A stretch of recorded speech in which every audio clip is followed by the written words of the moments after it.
peut-être sûrement la plus jeune et brillante professeure avec nous, qui va donc nous faire le plaisir d'intervenir.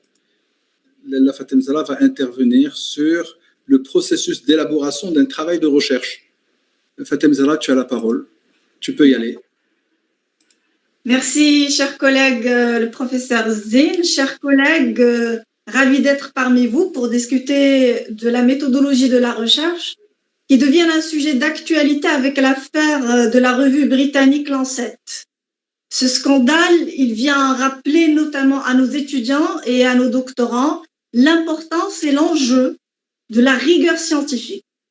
Je remercie le CIRPEC pour avoir organisé ce webinaire au profit des doctorants et j'adresse mes remerciements à mon collègue Zine pour avoir coordonné et veillé à l'organisation de ce webinaire.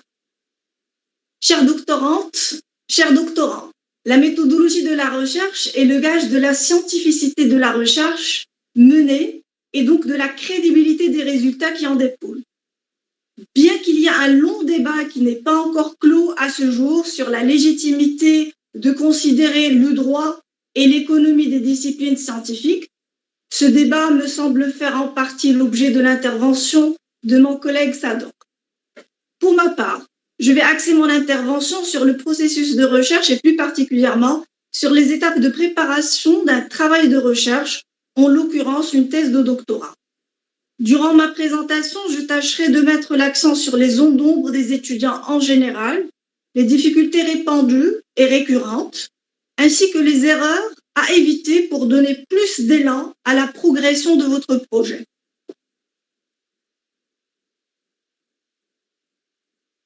La première étape du processus de recherche est le choix du thème. Alors, ce choix doit être rationnel. Il doit obéir aux conditions de faisabilité. Par ailleurs, il doit obéir aux recommandations qui viennent d'être formulées par le professeur Hnish et par mon collègue Pso. Alors, pour cela, il faut mener une étude de préfaisabilité. C'est quelque chose d'extrêmement important. C'est une étude exploratoire qui a pour objectif de vérifier, 1, la disponibilité de la documentation théorique et empirique, et 2, la disponibilité des données statistiques et éventuellement la possibilité de mener une enquête sur le terrain. Et troisième point très important, c'est vérifier la possibilité de réaliser le thème durant le délai qui vous est imparti. Cette étude de préfaisabilité est importante à réaliser car elle permet de vous éviter des fausses routes et une perte de temps et d'efforts sans aboutissement. Nombreux sont les doctorants qui ont commencé le travail, voire même la rédaction, pour se rendre compte au bout de la 2e ou la 3e année que les données statistiques ne sont pas disponibles ou que les données du terrain ne sont pas accessibles. Pris au piège, ils se voient obligés soit de changer de thème ou d'angle d'attaque, c'est-à-dire réorienter le thème choisi. Une fois que la préfaisabilité du thème est vérifiée, je vous invite à l'approfondir par une étude de faisabilité qui porte sur toutes les étapes préalables à la rédaction, allant de la définition des concepts clés, la collecte de la bibliographie, la présentation de la bibliographie collectée selon les normes académiques, la lecture de la bibliographie collectée, l'établissement des fiches de lecture, l'organisation de la bibliographie, la définition de la problématique et du plan, et le recueil des variables méthodologiques, des variables et méthodologies adoptées par les études empiriques que vous avez consultées durant vos lectures. Détaillons à présent chaque étape de ce processus de recherche. Je rappelle que ce déroulé n'est possible qu'après avoir vérifié la préfaisabilité du thème. La première étape qui suit le choix du thème est la définition des concepts clés et de ces mots-clés. Cette étape est capitale car elle permet aux chercheurs de déterminer l'objet de la recherche, c'est-à-dire que chercher, pour le trouver justement facilement. Je vous invite à commencer par une définition sémantique, à ne pas négliger, à partir d'un dictionnaire de langue dans un premier temps, puis à partir d'un dictionnaire spécialisé et des recueils de la littérature théorique dans un deuxième temps. La définition des concepts clés et des libellés du thème permet de faire une première circonscription du thème, permet de délimiter la zone de recherche. C'est extrêmement important. Et ainsi, on saura le périmètre de notre recherche pour ne pas faire des hors-sujets. Ensuite, la deuxième étape, une fois qu'on a connu, on a bien déterminé, on a bien défini notre périmètre de recherche, eh ben, il faut commencer la collecte de la bibliographie, de la documentation. Celle-ci est le facteur déterminant de la réussite de tout travail scientifique. C'est l'ingrédient de base déterminant pour la réussite de votre travail. Elle doit contenir des références actualisées, fiables, pertinentes, diversifiées, relevant des revues indexées à hauts facteurs d'impact et embrassant le thème dans ses différents contours. Et ça, c'est extrêmement important. Pourquoi? Parce que plus vous élargissez le spectre de votre bibliographie, plus vous vous donnez la possibilité de voir grand et de faire un choix pertinent d'un sujet.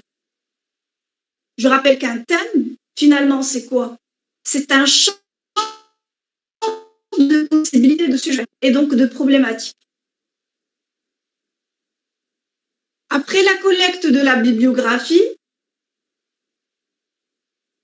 il convient de faire une première lecture qui a pour objet de faire un tri des documents pertinents et de les organiser par thématique ou angle d'attaque traité. L'organisation, dans ce cas, elle est capitale pour pouvoir se retrouver justement entre une pléthore de documents qui se chiffrent à 100 et plus. Je vous recommande de constituer des classeurs et de codifier ou numéroter vos documents papier notamment, et de faire une liste, un inventaire de la documentation collectée par catégorie, ouvrages à part, articles, working papers à part, webographie à part, etc. Une bonne gestion de la bibliographie est l'un des facteurs de réussite de votre projet et surtout le gage d'une gestion réussie du capital temps. Alors, on a collecté notre bibliographie, on a organisé notre bibliographie. Maintenant, il faudrait la présenter. Présenter cette bibliographie selon les normes académiques. Et là, c'est un point important. La présentation de la bibliographie collectée. Je vous invite à prendre cette tâche très au sérieux et à actualiser votre bibliographie au fur et à mesure que vous collectez de nouvelles références. Alors, une fois que vous avez présenté votre bibliographie selon les normes académiques, et là, je vous renvoie vers l'ouvrage « L'art de la thèse » de Michel Beau. C'est une bonne référence qui vous indique tout ce processus. Il convient à présent de lire ce qu'on a collecté comme bibliographie. Et là, il faut faire une lecture approfondie. Une lecture stylo ou crayon à la main, marqueur aussi, et une seule lecture ne suffit pas, bien entendu.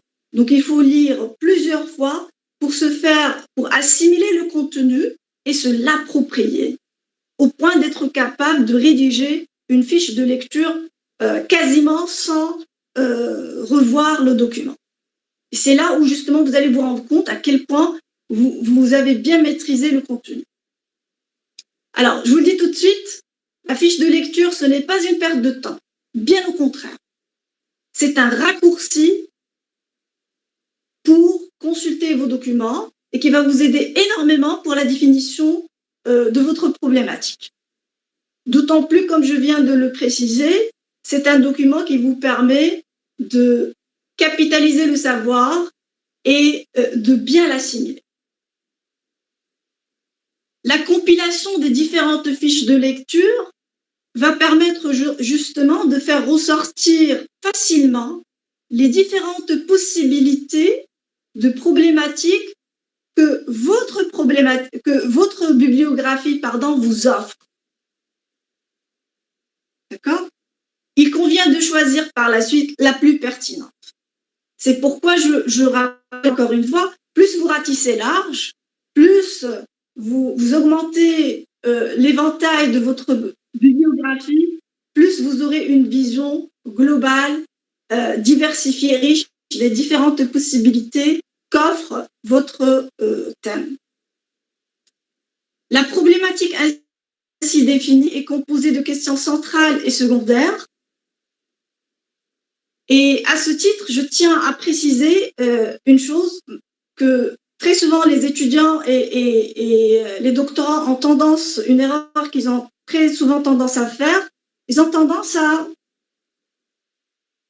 rédiger, à penser le plan avant de penser la problématique. Ben, c'est tout à fait l'inverse. C'est à partir de la problématique qu'on va, c'est-à-dire la question centrale, qu'on va décliner en questions secondaires, qu'on va reformuler en titre de notre plan. Alors, pour ne pas dépasser le temps qui m'est alloué, le débat, je vais m'arrêter là. Et le débat, c'est une occasion, bien entendu, pour éclairer bien des choses. Je vous remercie.